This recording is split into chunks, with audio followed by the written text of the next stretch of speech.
Everybody, it's Bruce here with Traveling with Bruce. Today's story is about what is going to happen to cruise lines now that the oil industry is under attack in Saudi Arabia. Is this good or bad for cruise lines, and what about for cruisers? By the way, thank you everybody for giving my videos thumbs ups and subscribing to my channel. I really appreciate it. Welcome one, welcome all.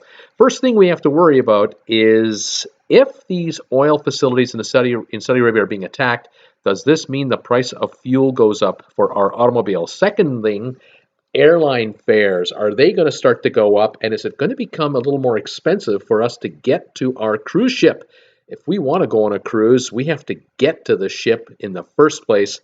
And whether the ship is leaving from Miami or Los Angeles or somewhere in Europe, we have to find a way to get there. And it might be too costly for us going forward in some cases to get to where we have to go. Now, cruise ships themselves, they use a lot of oil to power their ships. They're using tons and tons of fuel per voyage, and of course, the more expensive it becomes for a cruise line to fill up its own gas tank, the likelihood is that the cruise line is going to end up charging us more to go on a cruise. Other than that, the only other option is the cruise line will have to cut back the distance these ships sail between sailings. Now, other problems the cruise lines could be having here are self-inflicted. Right here is an example.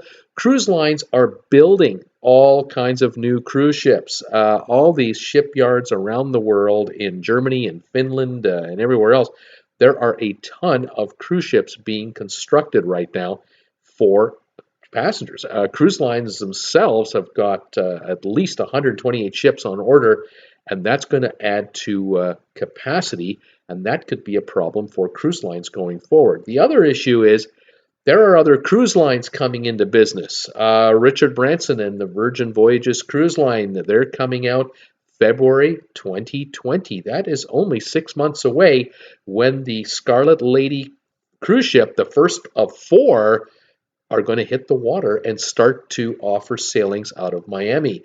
We also have the Ritz-Carlton hotel chain. They're bringing out a series of ships, and other boutique lines are bringing out cruise ships to compete with the majors. So we're going to have to follow all of this to see how the cruise lines cope. Are cruise lines going to start to retire old 25-year-old cruise ships to sort of keep capacity in check?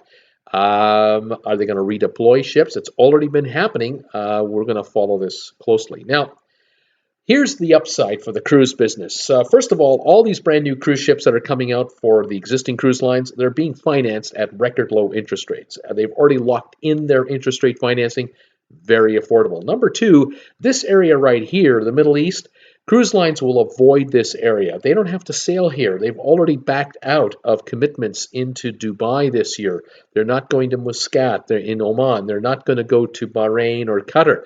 What the cruise lines are doing is they're going to concentrate here. They're going to concentrate here in the Caribbean area.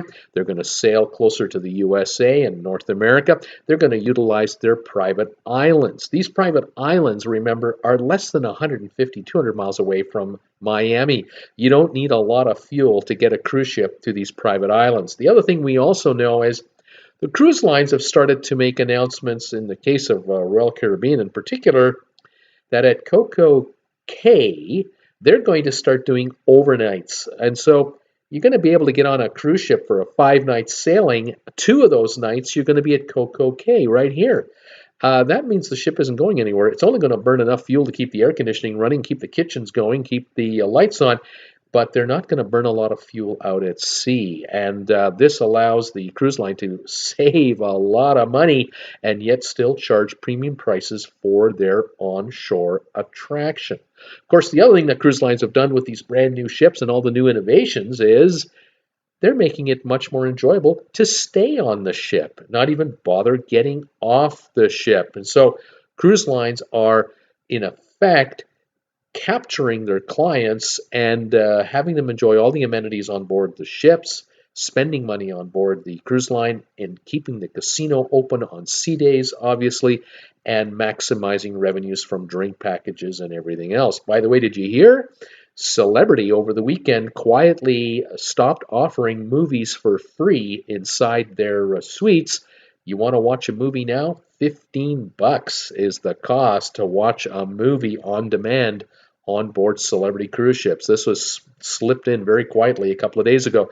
Of course, cruise lines are now offering high-speed internet, and so you can, in effect, watch your Netflix channel on board the cruise ship. The catch is, you're talking $25 a day for the privilege of having high-speed internet, and so the cruise line wins one way or the other.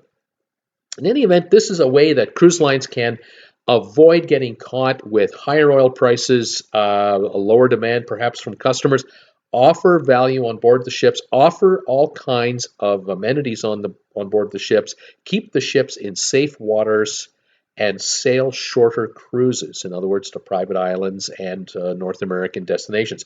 Alaska cruises, very profitable, of course, because the cruise lines stay very close to Seattle, Vancouver, and Anchorage, safe waters, and inexpensive to operate in North America. So there you go. Cruise lines have figured out a way to sort of protect themselves from a possible recession or spike in fuel prices, even though new ships are on order, coming out quickly, and other cruise lines are coming into the business. Those who are established and have their clientele, they know what they're doing, and they're going to stay on top of these trends and probably offer us better deals. For shoppers like us, cruisers, could be the greatest thing ever. We might be able to find even better deals than we have found in the past. We'll keep an eye on it, obviously. I will for sure. I hope you enjoyed this video. If you did, give it a thumbs up. There's lots to think about here. Please subscribe to my channel today and consider joining the subscriber membership program for Traveling with Bruce. I do a live show just for members every Monday at 7 o'clock Eastern Time, and my regular live show at 8 o'clock Eastern Time for everyone. Come on by and say hi to us. Love to see you. Thanks, everybody. Talk to you later.